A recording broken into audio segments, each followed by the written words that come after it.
देश के सगे हैं ना तो फ्री में दवाइयाँ बांटिए। क्यों उन्होंने दाम रखे हुए अपनी दवाइयों के? बांटिए ना आप फ्री में दवाइयाँ। आप भी तो एक मोदी के कठपुतली हैं हाथ में नाचने वाली। हेमा मालिनी जी को बोलिए वो खेतों में जाकर जो नौटंकियाँ करती हैं, चॉपर में जाती हैं, बड़ी बड़ी गाड़ियों में जाती हैं, उनको मालूम है कि किसान क्या है? उनको मालूम है कि किसान किस तरह से मेहनत करके फसल उगाता है और हमारे तक किस तरह से सब कुछ पहुंचता है? वो खुद जानते हैं इस बिल के बारे में। आप जैसे लोग सिर्फ और सिर्फ मेकअप करके खेतों में फोटोग्राफ्स खिंचवाने के लिए जाते हैं। आपको ना तो किसानों से कोई वो बोल रहे हैं ना हमें हिंदू राष्ट्र बनाना है, इसी तरह की वो बातें करते हैं। इसीलिए वो धर्म के नाम पर बांट रहे हैं लोगों को, क्योंकि हमारे देश में लोगों का जो ये दिमाग है, जो याददाश्त है, बहुत कमजोर है। वो भूल जाते हैं कि उनके साथ क्या ज्यादती हुई है। उन्हें धर्म की नाम की गुट्टी पिलाओ और वो आपके हो जाएंगे।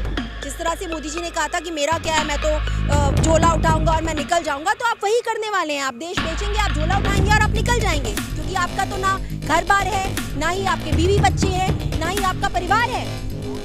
इन किसानों को खालिस्तानी बोलते हैं, इन किसानों को आतंकवादी बोलते हैं। दरअसल वो खुद आतंकवादी हैं, दरअसल वो खुद देशद्रोही हैं। तो हमारे साथ आईवाईसी के स्पोक्स पर्सन ऋचा मौजूद हैं। ऋचा, सबसे पहले सुप्रीम कोर्ट के फैसले से शुरुआत करते हैं। सुप्रीम कोर्ट ने जो फैसला दिया, अभी फिलहाल के लिए रोक लगा दी है इस कानून पर, लेकिन वहीं दूसरी तरफ एक कमेटी का गठन किया गया है जिसके जो चारों सदस्य हैं वो कहीं ना कहीं ये देखने को मिला है कि वो इस कानून का समर्थन करते नजर आए हैं।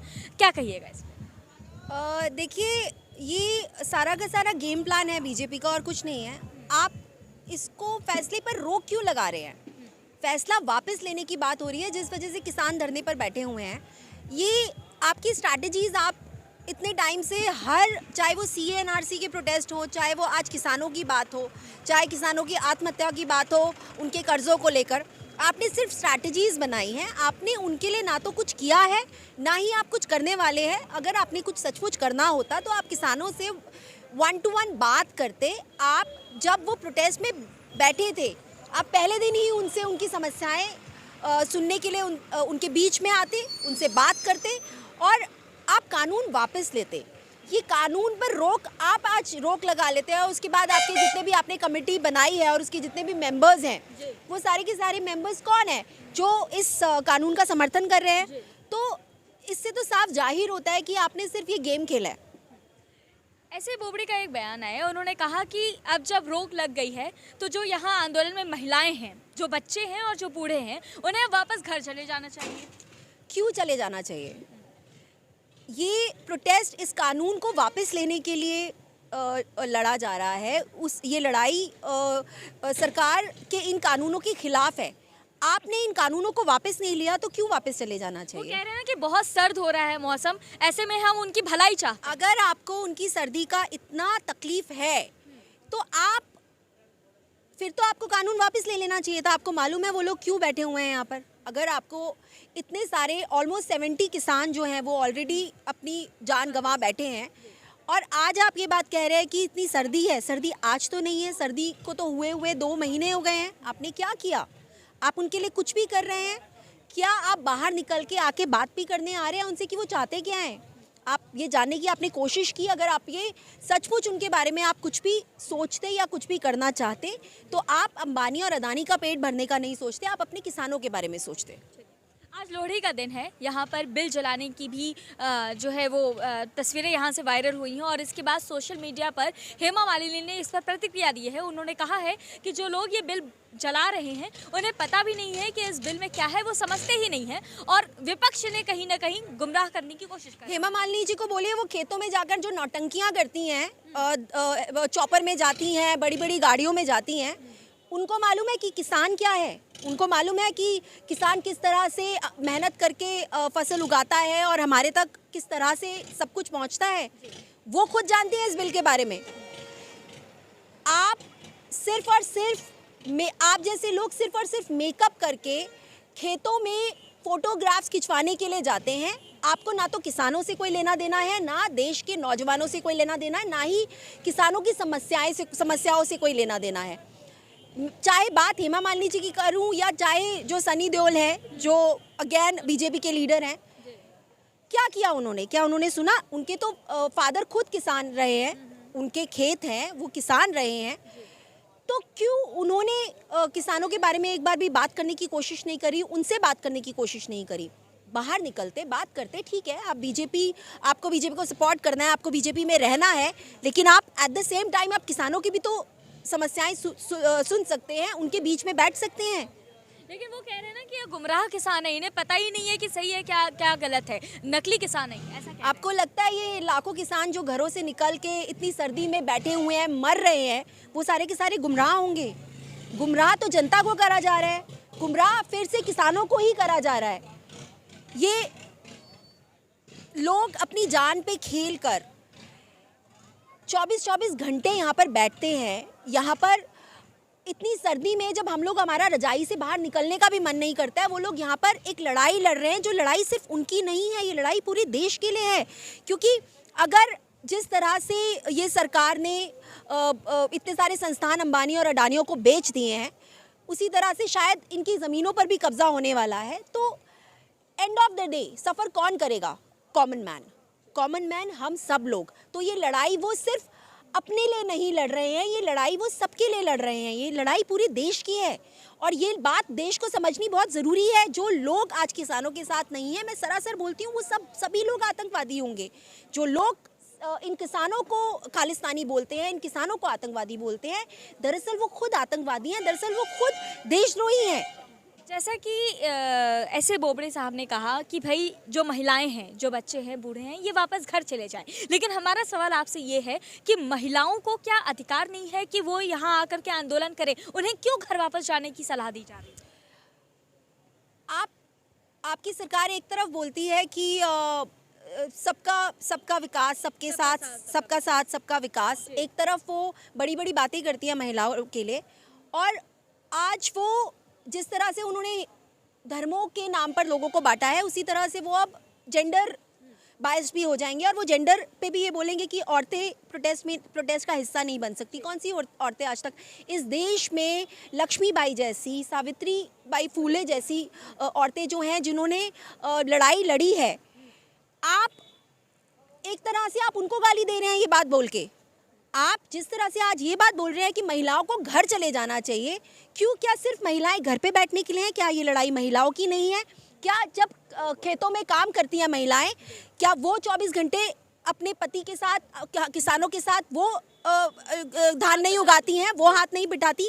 अपने बच्चों को खेतों में सुलाकर, जहाँ पर सांप आने का भी डर होता है, जहाँ पर धूप होती है, जहाँ पे ठंड होती है, छोटे छोटे 1-1 साल के बच्चों को, मैं कहूँगी महीनों के बच्चों को वहाँ लिटाकर वो पूरा का पूरा हाथ बटाती हैं, और वही वो काम करती हैं तो हमारे तक अन्न आता है, हमें रोटी मिलती है। तो मैं बार बार ये बात कहती आई हूँ, मैं किसानों के साथ इसलिए हूँ क्योंकि अगर किसान नहीं होगा तो ये देश भी नहीं होगा। हमारा देश कृषि प्रधान देश है, और आपकी सरकार अब किसानों के साथ भी जुल्म करना चाहती है। जिस तरह से वो धर्म के नाम पर लोगों को बांटती रही है, अब आप लोगों ने किसानों को भी बांटना शुरू कर दिया है। आप सरासर देश को बेचने आए थे। जिस तरह से मोदी जी ने कहा था कि मेरा क्या है, मैं तो झोला उठाऊंगा और मैं निकल जाऊंगा, तो आप वही करने वाले हैं। आप देश बेचेंगे, आप झोला उठाएंगे और आप निकल जाएंगे, क्योंकि आपका तो ना घर बार है, ना ही आपके बीवी बच्चे हैं, ना ही आपका परिवार है। तो आप जिस इंसान का अपना परिवार नहीं है, वो देश को क्या परिवार समझता है? आपको लगता है अगर देश को वो परिवार समझता होता तो देश के बीच में रहता, देश के कॉमन लोगों के बीच में रहता, सेलिब्रिटीज़ के पास नहीं जाता।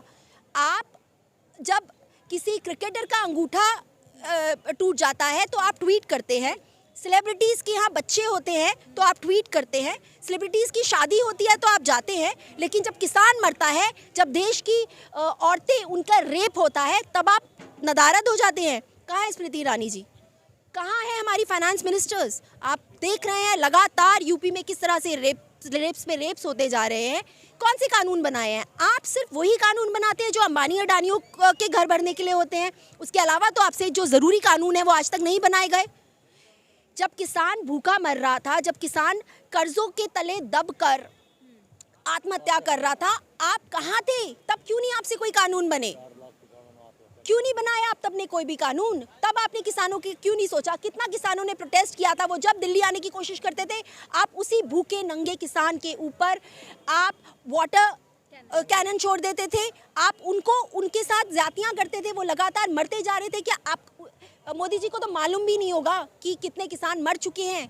पिछले 6 सालों में जब जब प्रोटेस्ट हुए हैं, चाहे वो जेएनयू के स्टूडेंट्स ने किया, चाहे वो जामिया के स्टूडेंट्स ने किया, चाहे वो सीए एनआरसी के टाइम पर हुआ, चाहे अब, इस सरकार ने सिर्फ और सिर्फ जिन जिन लोगों ने सरकार से जवाबदेही मांगी, जिन जिन लोगों ने सरकार से सवाल किए, सरकार ने उनको या तो आतंकवादी बताया है, या नक्सलाइट्स बताया है, या खालिस्तानी बताया है, या देशद्रोही बताया है।